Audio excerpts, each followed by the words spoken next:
Okay.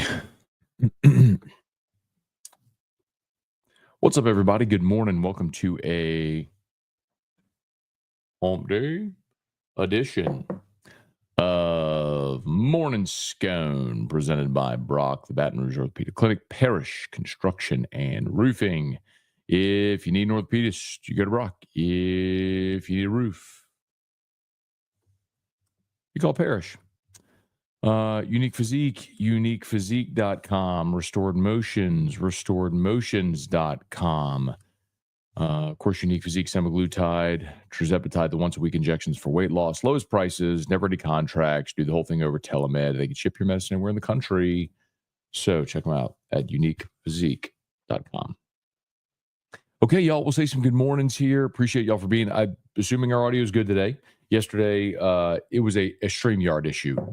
The streaming platform we use here that allows the overlays and all that stuff, that was a StreamYard wide issue yesterday. So apologies for the no audio yesterday, and the stopping and the starting. I hate that, those hanger marks on shirts. Anyway, Kamorian Pimpton, latest LSU Tiger to enter the portal, doing so yesterday. I know a lot of people were confused by that. It's not really that hard to understand. He's not a blocking tight end. He can't block. And he got passed this year by Trades Green. Green didn't really start taking snaps until the Alabama game. Or excuse me, I guess it would have been the Arkansas game. Tell you.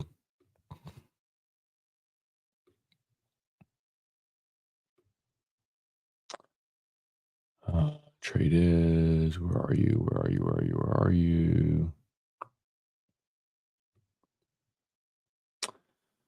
Where are you, Trade is? Come on, man.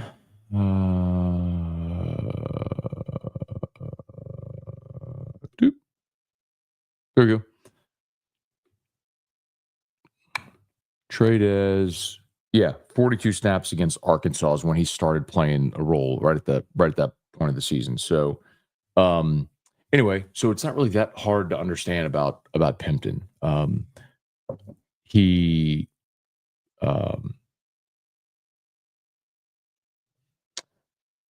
two years in, not really blocking tight end. Green passed him as a pass catcher, and they're out seeking starting tight ends in the portal. I mean, Luke Haas is one from Arkansas, is one of the ones taking a visit. They offered Zach Atkins from Southwest Missouri State. Bauer Sharp from Oklahoma is another one they made contact with. So they're seeking a starting tight end in the portal. So it's not like Green was just, or Pimpton was going to step up and be the starter next year. So Pimpton's in the portal, but that means now you are desperate. I mean, you have one tight end, and it's the incoming freshman, J.D. LaFleur. Mason Taylor was really good as a true freshman, so not to say LaFleur can't be, but you have got to go get probably two tight ends in the portal in this cycle. You got to go get a starter, and then probably just a blocker, like you did a couple years ago with Connor Gilbreth, adding him from the JUCO ranks. Talk about musts. Those are musts right now. So, all right, and Tigers are projected by Pete Nakos to land Barrion Brown, the wide receiver from Kentucky. That would be an elite portal receiver if you get him. Again, they're projected to get him.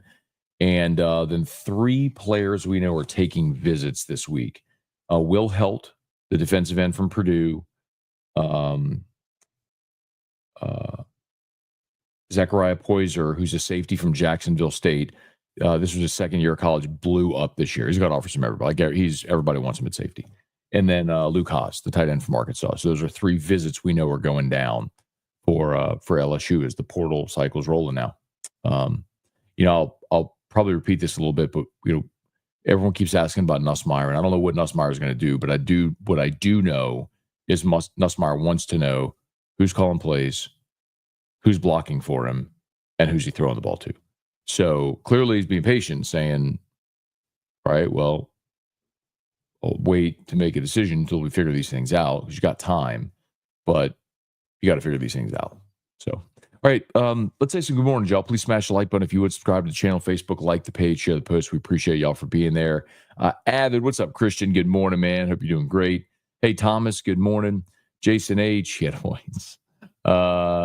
Jingle Gate Day 7. We'll get it, man. Yeah, so I don't know. Yesterday, the issue with the audio was StreamYard. So StreamYard had a system-wide issue yesterday. So it was resolved sometime like late morning, early afternoon.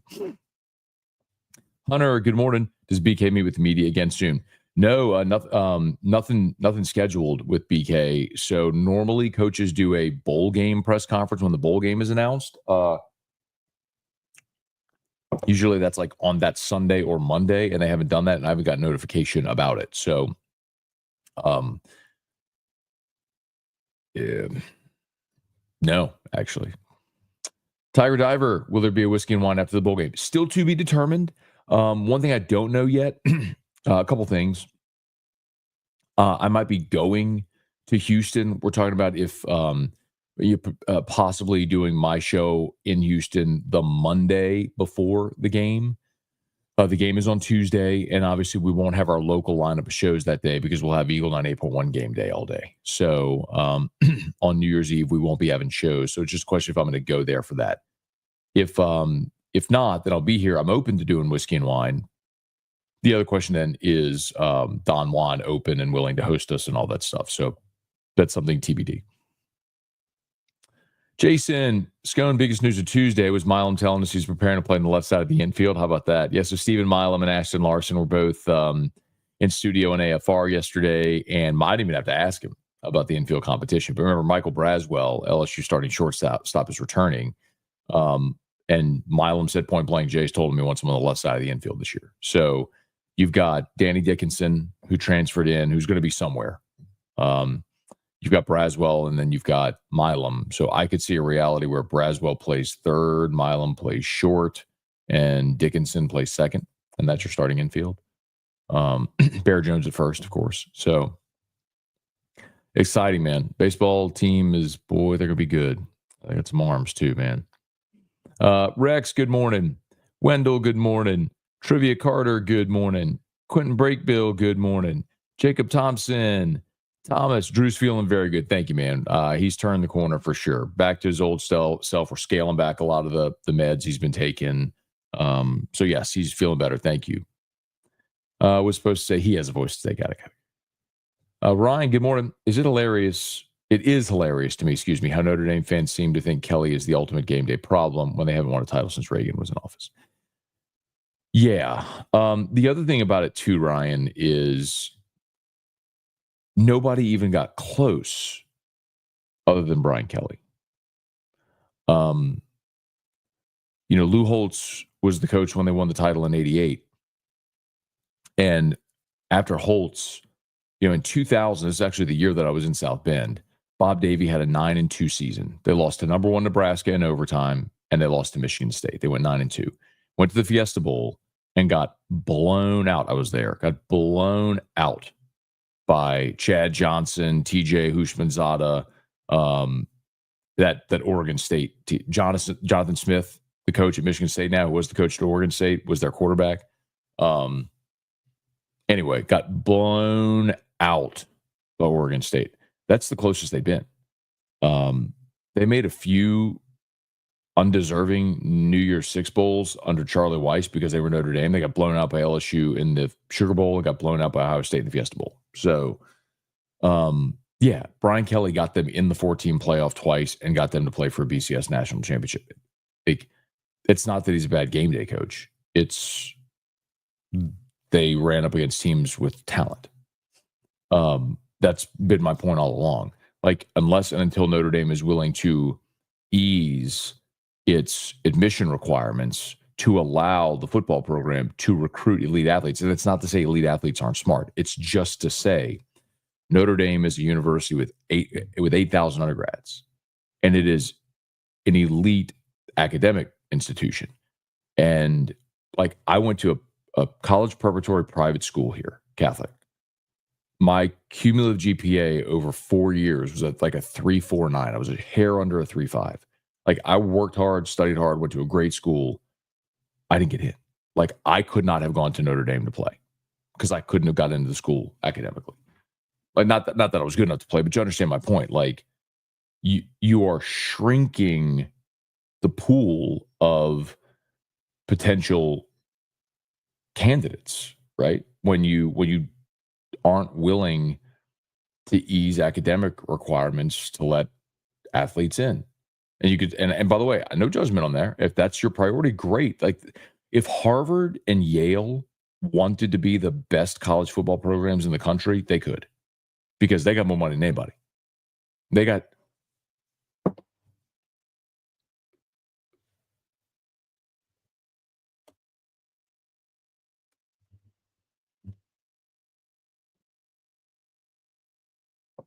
okay. Harvard's endowment is $49.495 billion. Their endowment. If Harvard wanted to say, you know what we're going to do? We're going to go be the best college football team ever. They could. They could just go buy every great player and be the greatest college football team. But they value academics more. Awesome. Yale, 40.7 billion. Stanford, 36.4 billion. By the way, that's why Stanford cutting sports saying they run out of money is bogus. Princeton, 34 billion. MIT, 23 billion. Penn, 20 billion. Notre Dame, $16.6 billion. Notre Dame is the seventh wealthiest school in the United States of America with an endowment of $16.6 billion. If Notre Dame wanted to be great, they could be great. But that is a Notre Dame issue, not a Brian Kelly issue. How do we get on that? Michael Cook, good morning. Leon Williams, good morning. Brent, good morning. Armani, Matt, why do schools recruit 5 stars at a spot but go in the portal to look for a starter? Doesn't 5-star mean they're most ready to start? Well, Armani, you would think so, but you have to give me an example of who you're talking about. Because even if you are a 5-star, doesn't mean you're necessarily ready to play right away. Deshaun Womack's a great example of that. He was a 5-star edge, came here for 2 years, and never really found a home. Williams Waneri, the kid from Missouri who jumped into the portal, is one of the features of Locked on LSU today. He was the number 7 overall player in the country, went to Missouri this year, and played in 4 games and made 2 tackles. Like, sometimes you just miss. You know, sometimes guys just aren't ready right away to be key impact guys. That was the point I made about Jakeem Stewart is, do you want Jakeem Stewart? Absolutely you do. But are you willing to invest that significant of your cap in 2025 in a player that's probably not going to make a big impact? That's the problem. Same with Bryce Underwood.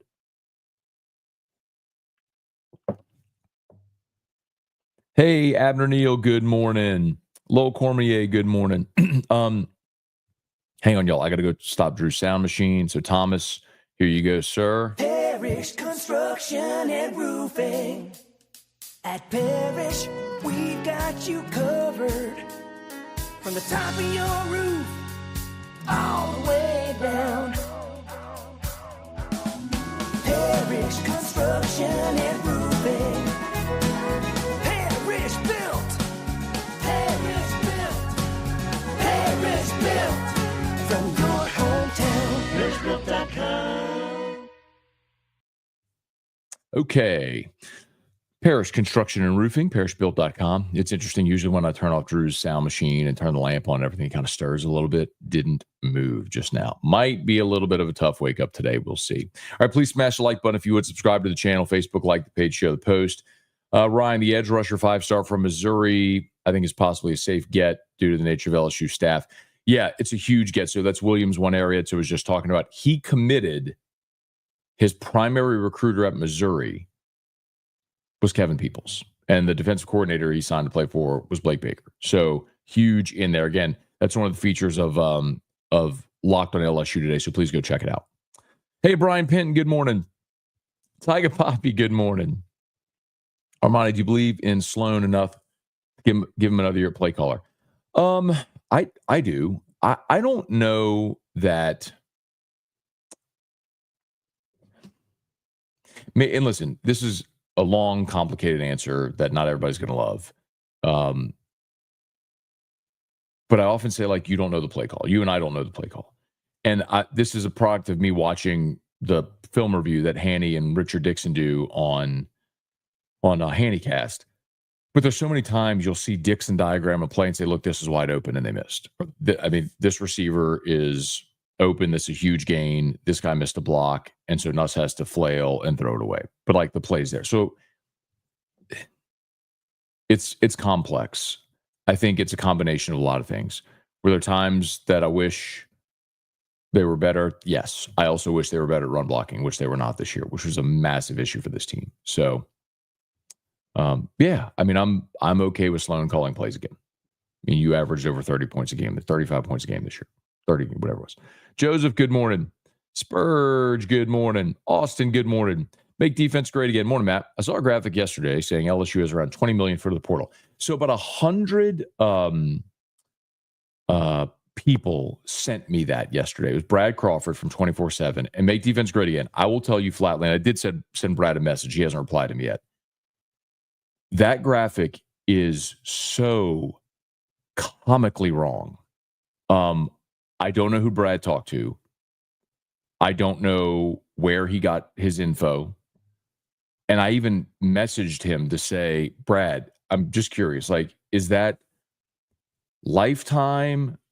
Is that lifetime funds raised plus future commitments?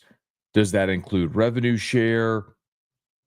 I'm just trying to understand how he came to that number, because I am telling you flatly, everybody. So for those who don't know, Brad Crawford's at 24/7. He put out a list on Twitter yesterday of like the top collectives by like NIL funds raised. NIL collective funding per NCAA estimates is what he put out. Texas, 22.2 million. Ohio State, 20.2 million. LSU, 20.1 million. Georgia, 18.3 million. Texas A&M, 17.2. Michigan, 16.3. Alabama, 15.9. Florida, 15.9. Clemson, 15.2. Again, I don't know where Brad got those numbers. He says per NCAA estimates. I don't know where the NCAA got those. I am telling you with 100% certainty that number is comically wrong. Like not close. Not close at all.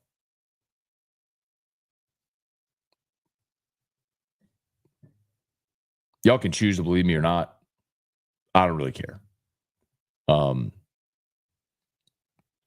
there's a reason y'all come to my show. You ask me questions. You must believe that I have some good sources of information, which I do. I've been right on the NIL stuff.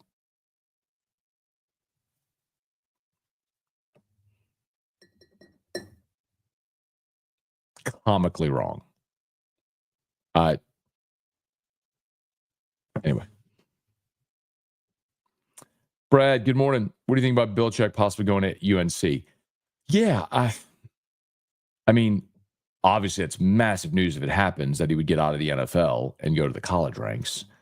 But it's not that dissimilar running a college team now than running an NFL team. I mean, you have money to spend, you have a cap, you have to manage your cap, you have to manage what money you're going to invest in certain players. It's far more transactional than it is relational now. I mean, it's not that dissimilar.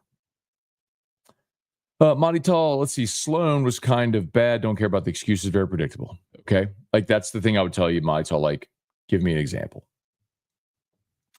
Gunner, morning, Matt. People are driving me nuts, acting like the world is coming to an end with transfers. Daniels is the only legitimate production we're losing. I'm not surprised by a single other loss. I haven't seen a lot of people melting, Gunner. I'm not saying that people aren't. I just haven't seen a lot of it. Like, that's not filling my timeline or my text line or anything. Chris Marler had a good stat over at LouisianaSports.net. Chris does all of our SEC coverage. So last year, just about 1/4 of all of college football players entered the portal. Think about that. It's like 25, basically 25% of everybody's roster went into the portal last year. So you're going to lose 15 to 20 players every year to the portal thereabouts. So with that number, LSU's I think at 12 or 13 in the portal right now. There will be more. So and you'll lose more in the spring as well after spring football. So I mean, everybody's going to like. There are programs that are in the playoff that have players entering the portal this week, like Georgia and Texas and Notre Dame, and like all those programs have players entering the portal right now. Because you have to. If you're planning to go in the portal, you have to go in now before there's no more. It's musical chairs. There's no more seats at the table. LSU needs a tight end. Let's say there's a tight end at one of the schools in the playoff that isn't playing, wants to go in the portal. Well, do you just stay with the team throughout the playoff? And then when the playoff's done, whenever that is, the portal window's closed and now you don't have a spot? What do? You go in the portal. Dane, good morning. Dustin Balello, good morning. Bubba Smith, good morning. So I assume Braswell third. Scone, what position you playing in baseball? Me? Jay don't want me out there, man. There was a time baseball was my best sport. I mean, it was my best. I love football, but baseball is my best sport. Patrick, morning, Scone. Sorry about the audio issues yesterday. Any new intel about from who will receive commits? Also, CFP made the right decision, but Boise shouldn't be getting these ridiculously high seats. Boise shouldn't be in at all. No G5 team should be in the playoff, ever. I've said if a G5 ever wants to be in the playoff, the baseline minimum is they have to play 4 Power 5 non-conference games and go undefeated. And you say, well, no one else has to do that. What? Because everyone else plays a Power 5 conference schedule.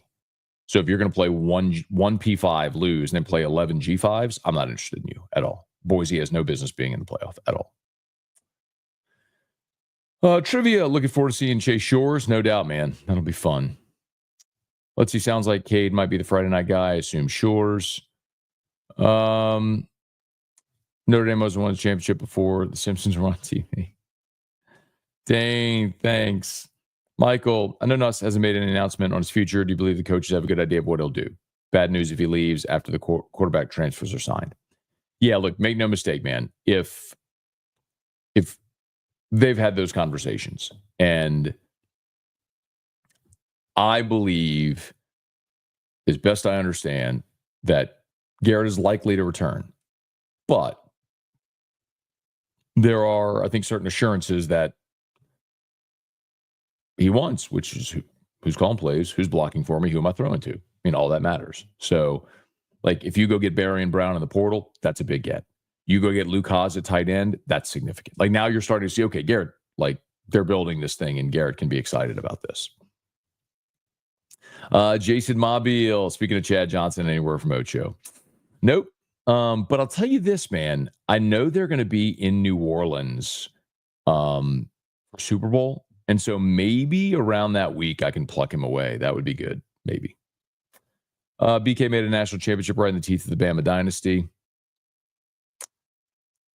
Academic requirements technically would kill Tulane. Well, technically would kill Tulane. Lovely is leaving the SEC. Tulane and Georgia Tech. Maybe the dumbest decisions ever. Just historically. I mean, leaving the SEC was the death knell. I mean, they didn't know it at the time, but I mean, Vanderbilt is still in the SEC, and they're still relevant as a result. They're not good, but they're relevant. Like, Tulane's been largely irrelevant. Sean, good morning. Stay warm. It's been cold today. Austin, when Tulane could outspend LSU if they wanted to. Yeah, that's true. Like, if they wanted to commit that, they could. They don't. Rocky, Tony, Tyga, Brian, Jacob, morning, Matt. Do you think Nuss has let Kelly know what he's doing? Again, like, they've absolutely had those conversations. I mean, I kind of know the nature of the convos, but there's just like you got to see how they do here in this portal window. It's why this week here or so is pretty critical. Tony from Dutchtown. What up, Tony Lightfoot? Hope you're doing good, man. All the best to you and yours. Tarn35, are we close to seeing limits on how many times players can enter the portal? Nope. And you say 3 to 4 times seems absurd. Why? Like, this is where I'll always challenge you and where I've never gotten a good response. Why is it absurd for someone to transfer 3 or 4 times? Why is that absurd? Please answer that for me. Because I've yet to hear a good answer why it's absurd. The point I've always made is that is inconvenient for head coaches trying to build a roster. And I really don't care. Brian Kelly makes $10 million a year. I don't care that he's inconvenienced. Not one iota. Sorry. Not sorry. So why is it absurd for someone to transfer 3 or 4 times? A student can transfer 3 or 4 times. I know plenty of people that have done that. I've told you before I transferred. Freshman year, went to Holy Cross. Wasn't for me. Transferred to LSU. Best decision I made. I have a friend who went to Kentucky, then to LSU, then to some small religious school in San Antonio. I can't remember the name of it now. Anyway, that's 3 academic. No, not an athlete, just three times transferred colleges. So what's the problem? Why is it a problem? Think we have a shot at the defensive end from Missouri? Yes. Guy Brooks, how many of the 2025 recruiting class are early enrollees? 16. Brad, interesting article you read on the radio about Kiffin not overspending on high school players, specifically quarterbacks. So we talked about it. So Kiffin at his, and I missed this last week, but Kiffin at his signing day press conference effectively warned against overspending on a quarterback. That Ole Miss did not sign a high school quarterback this year. So it became a thing. And he warned against it. He's like, the price keeps going up for these high school quarterbacks. So, and most of them don't play year one and then they transfer. So you've wasted that money getting them to sign when they never play for you. It was pretty interesting because LSU just lived that with Bryce Underwood and maybe dodged a bullet as a result. So